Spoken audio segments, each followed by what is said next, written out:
पहला सत्र।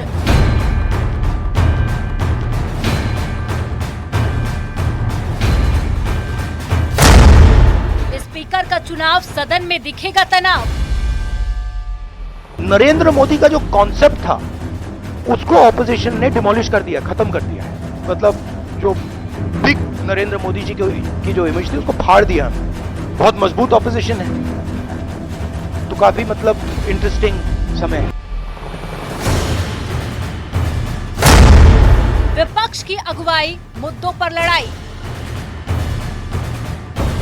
18वीं लोकसभा में ऑपोजिशन बहुत मजबूती से उभरा है। 234 सीटें हैं और ये जाहिर है, स्पष्ट हो रहा है कि वो सरकार को आड़े हाथ लेगा ही लेगा। हंगामा तो सदन में बहुत सालों से होता रहा है, पर इस बार हंगामे की संभावनाएं और भी बढ़ गई हैं। नए सदस्यों की शपथ, सदन का अग्निपथ। देखिए, परंपरा क्या है, ट्रेडिशन, कन्वेंशन क्या कहता है कि सबसे वरिष्ठ सांसद को स्पीकर प्रोटेम नियुक्त किया जाता है। तो ये अच्छा संकेत नहीं देता। ये टकराव, पंगा ले रहे हैं पहले दिन से।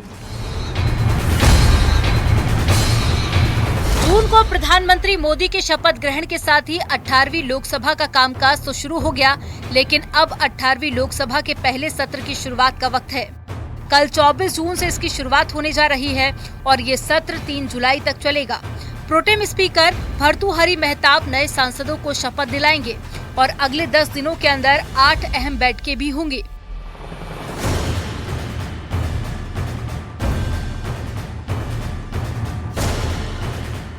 दस साल के बाद में सदन में एक मजबूत विपक्ष दिखाई देगा, तो वहीं बहुत सारे नए चेहरे भी सदन के अंदर अपनी बात मजबूती के साथ में रखते हुए दिखाई देंगे।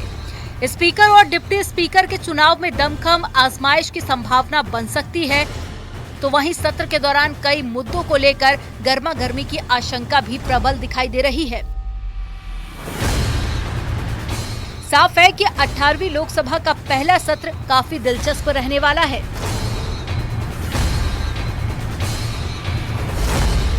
देश में 8वीं लोकसभा के पहले संसद सत्र की शुरुआत कल से होने वाली है।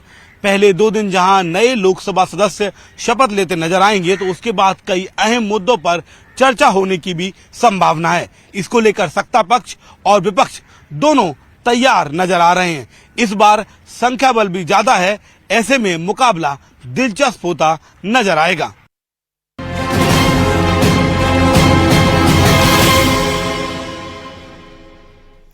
18वीं लोकसभा का स्वरूप पिछले 2 बार से काफी कुछ अलग है और बदला है। इस बार विपक्ष भी मजबूत है और कई नए चेहरे सदन के अंदर अपने समाज के मुद्दे और अपनी राजनीतिक विचारधारा के साथ बोलते दिखाई देंगे।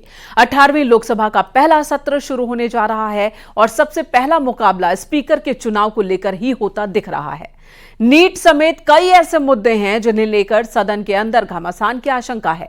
आज व्यक्ति विशेष में 18वीं लोकसभा का पहला सत्र क्या कुछ होगा खास, इसी पर डालते हैं नजर।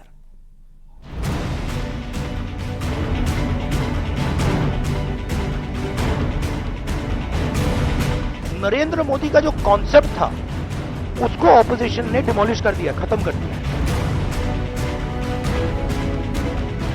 मोदी सरकार तीसरी बार दुनिया के सबसे बड़े लोकतंत्र की अगुवाई कर रही है। हालांकि 18वीं लोकसभा का स्वरूप पिछले 2 बार से काफी कुछ अलग और बदला है।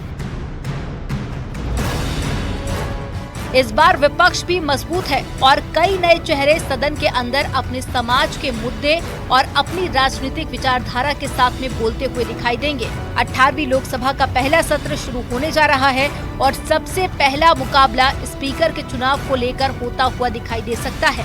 सबसे पहले आपको बताते हैं कि आखिर 18वीं लोकसभा के पहले सत्र में क्या क्या होने वाला है। 18वीं लोकसभा का पहला सत्र 24 जून से 3 जुलाई तक 10 दिन में 8 बैठकें होंगी। 24-25 जून को नए सांसदों की शपथ होगी। 26 जून लोकसभा स्पीकर का चुनाव। 27 जून राष्ट्रपति का अभिभाषण। 28 जून पीएम मोदी मंत्रिमंडल का परिचय देंगे। 1 से 3 जुलाई राष्ट्रपति के अभिभाषण पर चर्चा। सत्र में पहले प्रोटेम स्पीकर नए लोकसभा सदस्यों को शपथ दिलाएंगे और उसके बाद 10 दिनों के अंदर 8 अहम बैठकें होने वाली हैं। बीते 10 सालों में पहली बार विपक्ष सदन में इतना मजबूत है, तो निश्चित तौर पर मुकाबला दिलचस्प नजर आ रहा है। कई नए लोकसभा सदस्य चुनाव जीत कर आए हैं और मजबूती से सदन में अपनी बात रखते नजर आएंगे, तो वहीं स्पीकर और डिप्टी स्पीकर के चुनाव में भी दमखम की पूरी संभावना है, क्योंकि संकेतों से साफ है कि कई मुद्दों पर सत्ता पक्ष और विपक्ष की टकरार भी देखने को मिलेगी। सत्र के दौरान संसद के अंदर जो सबसे पहला मुकाबला संभव है वो स्पीकर के चुनाव को लेकर हो सकता है। हालांकि सरकार का पक्ष मजबूत है, लेकिन विपक्ष अड़चने पैदा कर सकता है। 17 और 18 जून को रक्षा मंत्री राजनाथ सिंह के घर मंत्रियों की बैठक हुई। इसमें लोकसभा स्पीकर को लेकर भी चर्चा हुई। बीजेपी चाहती है कि स्पीकर उनकी पार्टी का हो। बीजेपी ओम बिरला को दूसरी बार स्पीकर बना सकती है। राजस्थान के कोटा से सांसद बिरला पिछली बार भी लोकसभा अध्यक्ष थे। बीजेपी के सहयोगी दल जेडीयू और टीडीपी के बीच में स्पीकर पद को लेकर मांग उठी थी। बाद में जेडीयू ने घोषणा कर दी कि वो बीजेपी के किसी भी फैसले का समर्थन करेगी। टीडीपी ने एनडीए उम्मीदवार की वकालत की है, यानी अभी खुलकर कुछ भी कहने से परहेज किया है। नरेंद्र मोदी का जो कॉन्सेप्ट था उसको ऑपोजिशन ने डिमोलिश कर दिया, खत्म कर दिया है। मतलब जो बिग नरेंद्र मोदी जी की जो इमेज थी उसको फाड़ दिया। बहुत मजबूत ऑपोजिशन है, तो काफी मतलब इंटरेस्टिंग समय है। इंडिया ब्लॉक इस बार डिप्टी स्पीकर के पद की मांग रख सकता है। संभव है कि अगर विपक्ष को डिप्टी स्पीकर पद नहीं मिलता तो विपक्षी खेमा स्पीकर पद के लिए अपना उम्मीदवार उतारेगा। डिप्टी स्पीकर का पद विपक्ष को देने की परंपरा रही है। 16वीं लोकसभा में एनडीए में शामिल रहे अन्नाद्रमुक के थम्बी दुरई को ये पद दिया गया था, जबकि 17वीं लोकसभा में पद खाली रहा। बीजेपी स्पीकर पद पर सहमति के लिए विपक्ष को अपने कैंडिडेट का नाम प्रस्तावित करेगी। अगर विपक्ष सहमत नहीं हुआ तो अपना उम्मीदवार उतारेगा। ऐसी स्थिति में स्पीकर के लिए चुनाव करना पड़ेगा। देखिए, परंपरा क्या है, ट्रेडिशन कन्वेंशन क्या कहता है कि सबसे वरिष्ठ सांसद को स्पीकर प्रोटेम नियुक्त किया जाता है, तो ये अच्छा संकेत नहीं देता। ये टकराव पंगा ले रहे हैं पहले दिन से। 10 साल बाद कांग्रेस को नेता प्रतिपक्ष की कुर्सी मिलने जा रही है। इस बार 18वीं लोकसभा में नेता प्रतिपक्ष भी होगा और पिछले 10 साल से लोकसभा में नेता प्रतिपक्ष का पद खाली है, क्योंकि 2014 के बाद से किसी भी विपक्षी दल के 54 सांसद नहीं जीते और मावलंकर नियम के तहत में नेता प्रतिपक्ष बनने के लिए लोकसभा की कुल संख्या 543 का 10% यानी कि 54 सांसद होना जरूरी है। 16वीं लोकसभा में मल्लिकार्जुन खड़गे 44 सांसदों वाले कांग्रेस संसदीय दल के नेता थे, लेकिन उन्हें नेता प्रतिपक्ष का दर्जा नहीं था। 17वीं लोकसभा में 52 सांसदों की अगुवाई अधीर रंजन चौधरी ने की थी, उन्हें भी कैबिनेट जैसा अधिकार नहीं था। 18वीं लोकसभा में ऑपोजिशन बहुत मजबूती से उभरा है। 234 सीटें हैं और ये जाहिर है, स्पष्ट हो रहा है कि वो सरकार को आड़े हाथ लेगा ही लेगा। हंगामा तो सदन में बहुत सालों से होता रहा है, पर इस बार हंगामे की संभावनाएं और भी बढ़ गई हैं। हालांकि इस बार कांग्रेस 100 सांसदों के साथ में सदन में पहुंची है, तो साफ है कि कांग्रेस नेता प्रतिपक्ष का अधिकार हासिल कर चुकी है। सदन के नेता यानी कि पीएम के बराबर ही नेता प्रतिपक्ष को तरजीह मिलती है। चुनाव आयुक्तों की नियुक्ति करने वाली कमेटी में भी उन्हें शामिल किया जाता है, जिसकी अध्यक्षता प्रधानमंत्री करते हैं। यानी कि कई अहम मुद्दों को लेकर नेता प्रतिपक्ष बेहद अहम शख्सियत होता है। माना जा रहा है कि राहुल गांधी नेता प्रतिपक्ष की जिम्मेदारी सदन में संभाल सकते हैं। सदन में राहुल गांधी को नहीं कंट्रोल कर पा रही थी भाजपा, उसमें अब प्रियंका जी होंगी। क्या होगा हाल भारतीय जनता पार्टी का?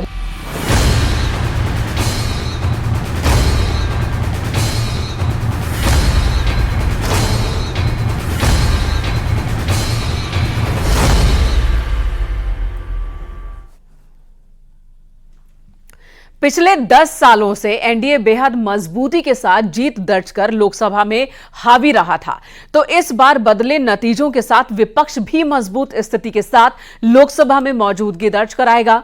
इस सत्र के दौरान उत्तर प्रदेश बेहद ही दिलचस्प भूमिका निभाने वाला है।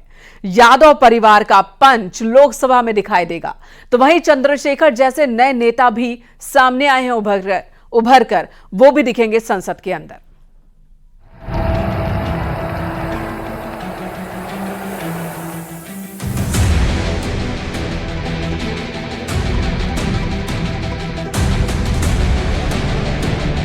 अठारहवीं लोकसभा का पहला सत्र शुरू होने जा रहा है। 2024 के चुनाव ने लोकसभा के स्वरूप को काफी बदल दिया है। पिछले 10 सालों से एनडीए बेहद मजबूती के साथ जीत दर्ज कर लोकसभा में हावी रहा था, तो इस बार बदले नतीजों के साथ विपक्ष भी मजबूत स्थिति के साथ लोकसभा में मौजूदगी दर्ज कराएगा। इस सत्र के दौरान उत्तर प्रदेश बेहद दिलचस्प भूमिका निभाने जा रहा है। देश की सबसे बड़ी तीसरी पार्टी एसपी भी उत्तर प्रदेश से ही है। 37 लोकसभा सदस्यों के साथ समाजवादी पार्टी सदन में दस्तक देगी, तो वहीं प्रधानमंत्री से लेकर संभावित नेता प्रतिपक्ष भी उत्तर प्रदेश से ही हैं।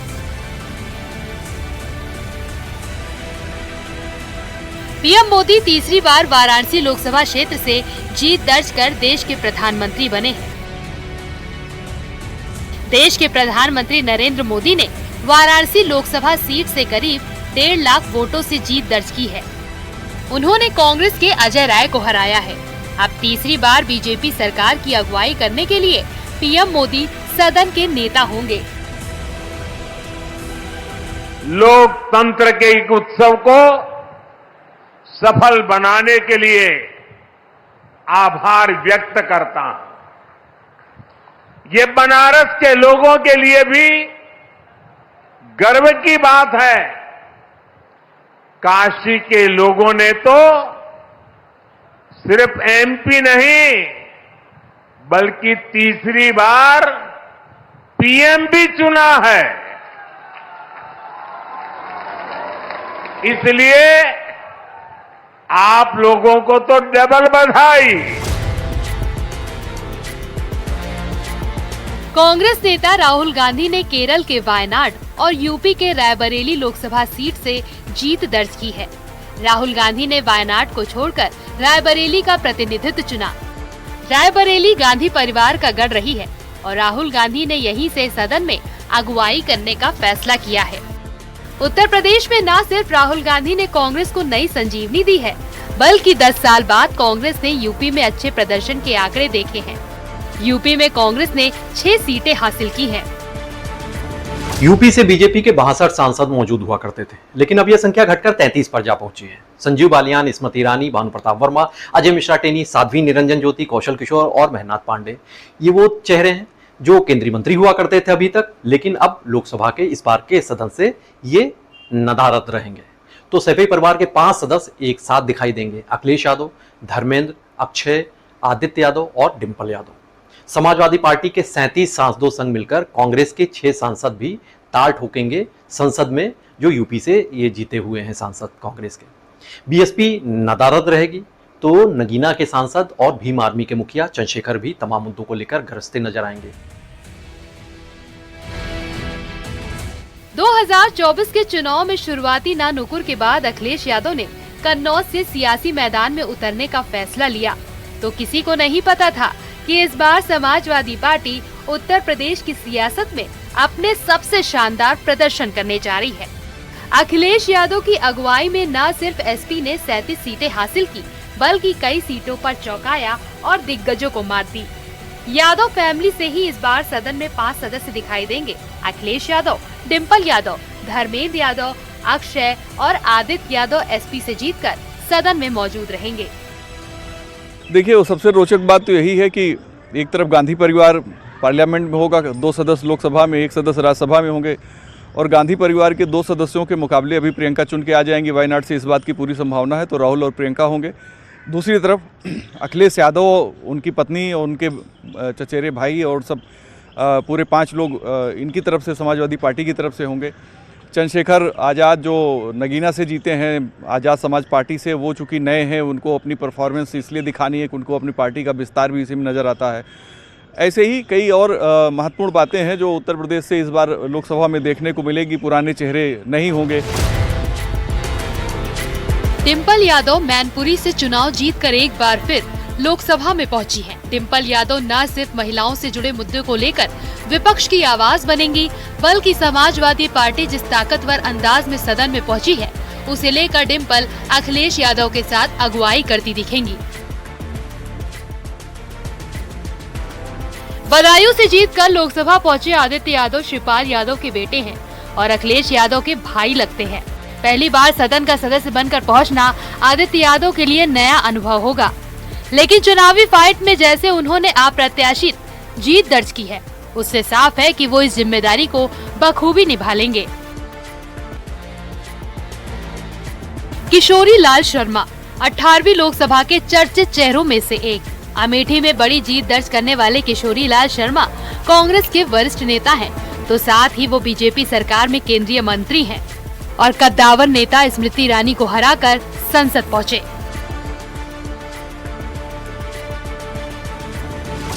चंद्रशेखर भी न सिर्फ चर्चित चेहरों में से एक हैं, बल्कि उन्होंने नगीना में जिस अंदाज में बड़ी जीत दर्ज की है, उससे साफ है कि वो लोकसभा में दलितों के अधिकारों से जुड़े मुद्दे को उसी जोर शोर के साथ उठाएंगे जिस जोश से वो आंदोलन करते आए हैं।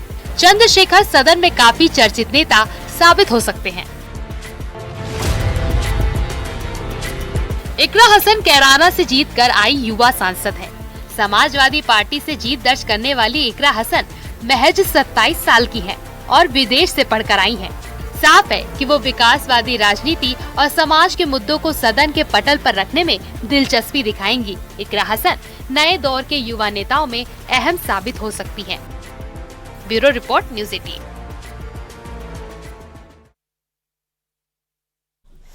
18वीं लोकसभा में अलग अलग क्षेत्रों से राजनीति में अपनी शुरुआत करने वाले ये सदस्य नए दौर की सियासत के सूत्रधार बनने जा रहे हैं। फिल्मों से लेकर खेल और राजनीति के कई दिग्गज अब सदन में अपने तेवरों के साथ जनता के मुद्दों को उठाते दिखेंगे। कौन है ये नए चेहरे और क्या खास है इन चेहरों की बात, देखिए इस रिपोर्ट में।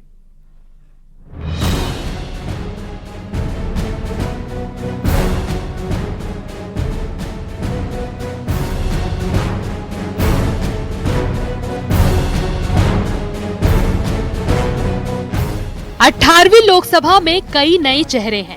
अलग अलग क्षेत्रों से राजनीति में अपनी शुरुआत करने वाले ये सदस्य नए दौर की सियासत के सूत्रधार बनने जा रहे हैं।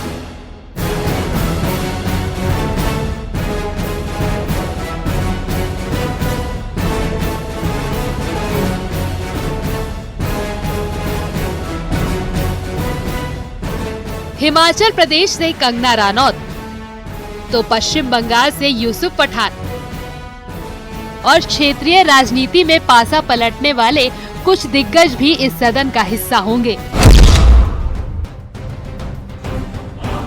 अयोध्या में राम मंदिर बनने के बाद हर किसी की नजर फैजाबाद लोकसभा सीट पर थी, लेकिन यहां बड़ा फेरबदल करते हुए एसपी के अवधेश प्रसाद ने मजबूत जीत हासिल की। अवधेश प्रसाद न सिर्फ सदन के चर्चित चेहरों में शुमार हैं, बल्कि समाजवादी पार्टी की तरफ से जीत दर्ज करने वाले सबसे दिलचस्प प्रत्याशी भी रहे हैं, जिन्होंने नामुमकिन से लग रहे लक्ष्य को भेदकर सदन में एंट्री ली है। एक खुशहाल राष्ट्र और मजबूत राष्ट्र बनाने के लिए माननीय अखिलेश यादव जी और माननीय राहुल जी और देश के तमाम हमारे नेताओं ने गठबंधन करके देश को संकट से बचाने के लिए, बाबा साहब भीमराव अम्बेडकर के संविधान को बचाने के लिए, आरक्षण को बचाने के लिए और खुशहाल हिंदुस्तान बनाने के लिए इंडिया गठबंधन किया है, जिसका नतीजा अच्छा आया है। देश भर में लोकसभा चुनाव के बीच मंडी हॉट सीट पर सबकी नजरें थी। यहाँ पर कंगना रनौत और विक्रमादित्य सिंह आमने सामने रहे। हालांकि कंगना रनौत ने विक्रमादित्य सिंह को 74,000 से अधिक वोटों से पराजित किया। वैसे तो कंगना रनौत की जीत हर विधानसभा क्षेत्र का योगदान रहा, लेकिन 14 विधानसभा क्षेत्र ऐसे थे जहां से कंगना रनौत को लीड मिली। कंगना रनौत अपने मुखर अंदाज के लिए जानी जाती हैं और संभव है कि उनका यही अंदाज सदन के अंदर भी देखने को मिल सकता है।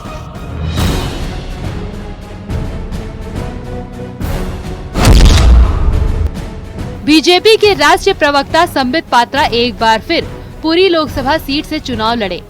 वो साल 2019 में भी इस सीट से चुनाव लड़े थे, लेकिन बीजेडी उम्मीदवार के सामने 11,000 वोटों से हार गए थे। इस बार भी उनका मुकाबला बीजेडी के साथ ही देखने को मिला। उन्होंने इस बार अच्छे खासे अंतर से जीत दर्ज की है। अपने खास अंदाज में विरोधियों को चुप करा देने वाले संबित पात्रा पार्टी के सीनियर प्रवक्ताओं में शामिल हैं और सदन में उनका ये अंदाज बेशक सबका ध्यान अपनी तरफ खींचेगा।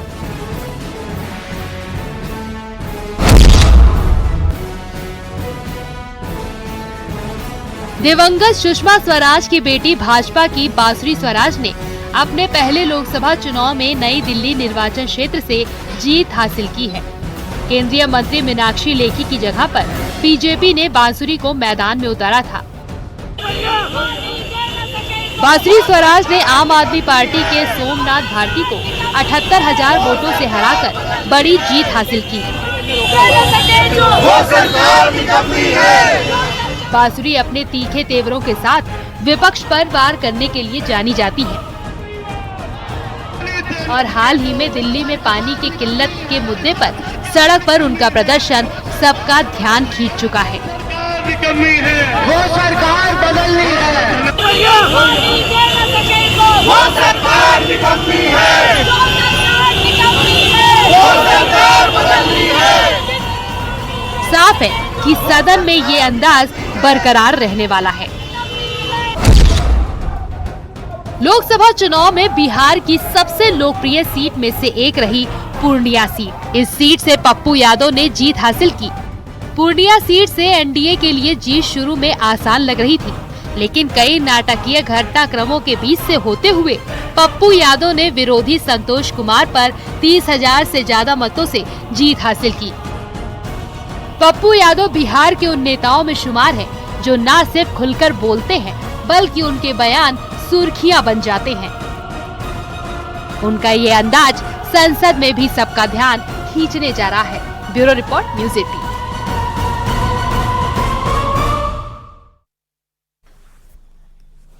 तो कल से 18वीं लोकसभा के पहले सत्र की शुरुआत होगी। सांसदों का शपथ ग्रहण के साथ ही नए दौर की शुरुआत होने जा रही है। साफ है, यूपी फ्रंट सीट पर है और मजबूत विपक्ष मोदी 3.0 के सामने दिलचस्प मुकाबला देगा। कैसा रहेगा सत्र, ये देखने वाली बात होगी। फिलहाल यहां रुकेंगे एक छोटे से ब्रेक के लिए।